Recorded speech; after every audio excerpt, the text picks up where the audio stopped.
When you declare an array like this, all elements are stored directly on the stack. Each element sits right next to each other in memory with a fixed size. The key thing about arrays is that their size is part of the type itself. You can't change it after creation. Now let's look at vectors. Vectors are more complex.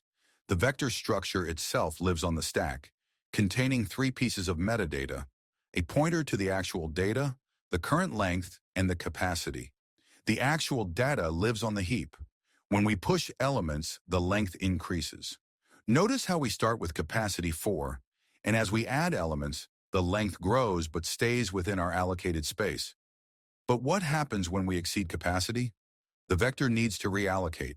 It creates a new, larger block of memory, typically double the size, copies all existing data to the new location, and updates the pointer.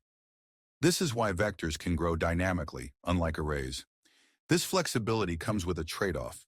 Vectors use heap allocation and occasional reallocation, while arrays are simpler and faster with their fixed stack allocation.